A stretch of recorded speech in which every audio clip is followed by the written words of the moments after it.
misozi y'amajyepfo ya Uganda, ahazengurutswe n'ibibaya bitoshye n'imigezi itemba buhoro, niho umutima w'inkuru y'Abahima utangira gutera. Izuba rihaguruka rikamena urumuri ruryoshye ku rwuri rufite icyatsi kibisi, aho inka ndende z'amasoni zifite amahembe maremare nk'ibimenyetso by'ubwiza n'ubutwari ziragwa mu ituze. Mu mpumuro y'ubworoherane humvikana amajwi y'indirimbo z'amashyo, indirimbo z'amahoro, urukundo n'ubuzima. Urukituranire mirebe yagambe birugwenshubi n'ugwenkoroje yego nkaguma mu iha zasanga ubuma bw'amasikota gayibira zategera rikingo bugimiko. Uwo ni umunsi usanzwe mu buzima bw'Abahima. Abahima ni ubwoko bwihariye bubamo isuku y'umutima n'umubiri, bugendera ku ndangagaciro z'icyubahiro n'ubupfura. Kuri bo inka si itungo gusa, ni igishushanyo cy'ubuzima, ikera kigereranya ubuzima bw'abantu n'ubw'Imana. Umuhima wese akura abwirizwa gukunda inka, kuyubaha no kuyifata nk'icyizere cy'ejo hazaza. Inkuru y'Abahima ni inkuru y'amazi yitembera atuje ariko afite ubujyakuzimu butangaje. Ni inkuru ivuga ku bantu bamenye kubaho mu bumwe n'ibidukikije, batagendera ku by'isi bihindagurika, ahubwo bubakira ku gukunda, kwicisha bugufi no kubaha ubuzima. Muri iki gihe isi yugarijwe n'ubwirasi, Abahima baracyafite ubutumwa bukomeye bwo kutwigisha uko umuntu ashobora kugira bike ariko agahorana byinshi mu mutima, uko amata ashobora kuba isomo ry'amahoro, uko amahembe y'inka ashobora kuba ikimenyetso cy'icyubahiro n'ubwiza nyabwo. Inkuru y'Abahima ni inkuru itavugwa gusa n'amagambo, ahubwo yumvikana mu ijwi ry'amashyo, mu mata y'uruhu rutoshye no mu maso y'umuntu wicaye mu rwuri rw'atuje, yishimira kuba ari we, atagambiriye kurusha abandi, ahubwo agambiriye kubaho mu mahoro n'ubusabane n'Imana. Iyi ni Eco Plus, urubuga rw'inkuru n'ibyegeranyo bicukumbuye. Mbahaye ikaze. Abahima ni itsinda ry'abantu bavuga indimi za Bantu. Abahima cyangwa se Bahima ni ubwoko bw'Abanyafurika bo mu karere k'uburasirazuba bwa Afurika, cyane cyane muri Uganda, Rwanda ndetse na Tanzania, ndetse no muri bimwe mu bice bya Repubulika Iharanira Demokarasi ya Kongo. Bakomotse ku bashumba b'inka bo mu burasirazuba bwa Afurika, hafi y'ahazwi nka Abyssinia cyangwa Ethiopia y'uyu munsi na Somalia y'amajyepfo, aho bagize umuco ukomeye wo gukunda no kurinda inka zabo. Bimukiye mu majyepfo bazanye inka ndende z'amasoni, izaje kumenyekana nka Ankole Longhorn. Zifite ubwiza budasanzwe kandi zifatwa nk'ikimenyetso cy'icyubahiro n'ubutunzi mu mibereho yabo, haba mu bukwe, mu bukungu ndetse no mu mibanire y'imiryango. Mu mateka y'ubwami bwa Ankole, Abahima bari abashumba b'icyubahiro, abategetsi n'abarinzi b'inka, aho abakamo cyangwa se abami b'Abahima bafatwaga nk'abahagarariye Imana ku isi kandi bakaba abarinzi b'ubutunzi n'icyubahiro cy'umuryango. Abahima bagiranye ubusabane bukomeye n'amoko akoranye nabo, barimo Batutsi n'abandi bashumba b'amatungo, aho bakoranaga mu kurinda inka no gusangira ubumenyi mu bworozi.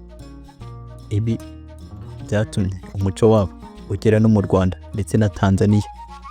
Umwihariko wabo ukomoka ku bwiza, uburebure, ubwitonzi, urukundo ku nka n'ubwenge, kandi bagakomeza kwigisha urubyiruko kubaha inka, gukunda umuryango no kumenya aho bakomoka kugira ngo babashe gusigasira umuco n'amahoro y'ubuzima.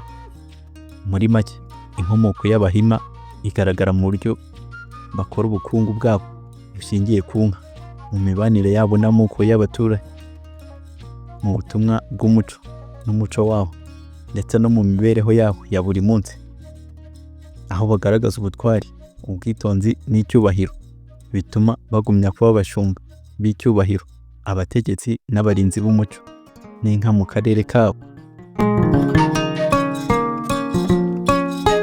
Reka noneho turebere hamwe imibereho ndetse n'ubuzima bw'Abahima. Ubuzima bwabo bushingiye ku matungo n'amata. Inka ni umutima w'ubuzima kandi buri kimwe mu mibereho yabo cyubakiye kuri zo. Ibiribwa byabo, amafunguro yabo ashingiye cyane ku mata n'ibikomoka ku nka. Ndavuga amata atetse cyangwa se amakamo, amacunda, amavuta ndetse n'inyama. Ariko inyama ziribwa gake cyane kuko inka ifatwa nk'ikintu cyera.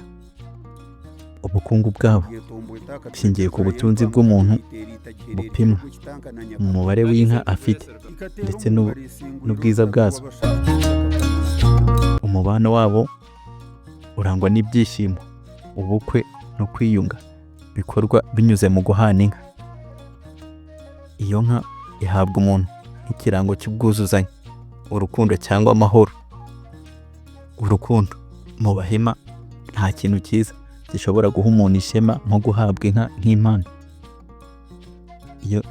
Iyi nkunga y'inka yitwa okuhingira mu rurimi rwabo. Reka turebere hamwe noneho imigenzo ndetse n'imico y'Abahima. Abahima bafite imigenzo yihariye ibaranga kuva kera. Harimo ubusabane n'inka. Umwana w'umuhima avuka ajya kwita izina ry'inka y'umuryango. Buri nka ifite izina kandi imiryango ifite uburyo bwo kuyisingiza mu ndirimbo. Gaje umushana gugitera imfundi ibire yomeranga ari umugenjera ga Katamba. Kari sente munywano wanjye. Imyambarire y'Abahima. Abagore bambaraga imyenda ikozwe mu ruhu rw'inka bizwi nka ebishatu, zikarangwa n'isuku idasanzwe. Abagabo bambaraga impuzu zoroheje zigaragaza ubushumba n'ubwitonzi. Abahima kandi bagira indirimbo z'amashyo. Abahima baririmba indirimbo zisingiza inka zabo, izivuga ubwiza n'ubutwari bwazo. Zikunda kuririmbwa nijoro cyangwa mu butambiro bw'amata. Mu bukwe bw'Abahima, Abahima bubahiriza ubukwe bwa kinyamwuga, aho umugeni aho umugabo amata nk'ikimenyetso cy'ubumwe. Imihango y'amata mu Bahima. Amata afatwa nk'ibyera. Amanywa nijoro bayita ubugingo bw'urugo. Umenya gukora amacunda cyangwa gukamira neza afatwa nk'umugore w'igitangaza.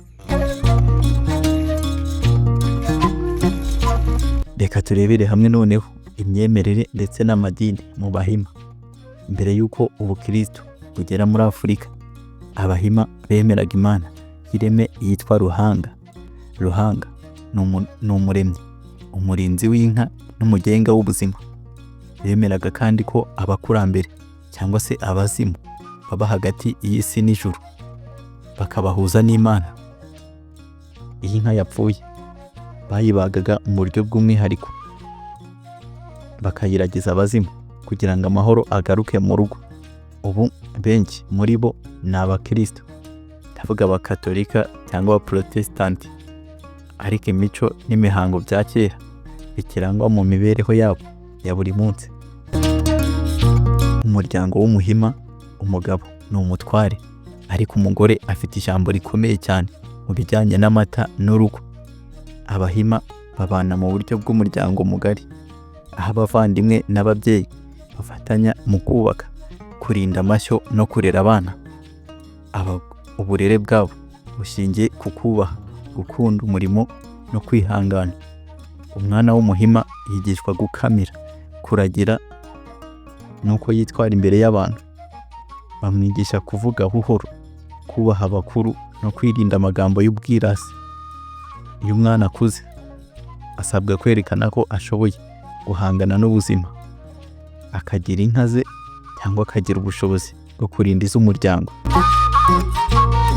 Nubwo kera uburezi bwabo bwari bushingiye ku kwigisha n'abakuru, ubu Abahima benshi bashyize imbere amasomo y'ishuri. Ababyeyi batanga inka nk'umutungo wo kwishyurira abana amashuri. Abasore n'inkumi biga amasomo y'ubuhinzi n'ubworozi kugira ngo banoze ibyo basanganye. Hari n'abagiye mu by'ubuyobozi, ubucuruzi n'ubumenyi bugezweho. Ariko nubwo hari abagiye kure y'ubushumba, nta Muhima uva mu muco, kuko inka ikiri umutima w'ubuzima bwe. Muri iki gihe Abahima bakomeje kubungabunga umurage wabo. Hari abatuye mu mijyi nka Mbarara, Ntungamo ni Kampala. Abandi bakiri mu byaro byo mu misozi ya Ankole borora inka n'ubwitonzi nko hambere. Abahima bafite uruhare mu miyoborere, mu bucuruzi, mu burezi no mu kubungabunga umuco. Imiryango myinshi ikomeza kwita ku gukomeza imigenzo y'inka, gukomeza kuririmba indirimbo z'amashyo no kwigisha abana babo amateka y'ubwoko bwabo.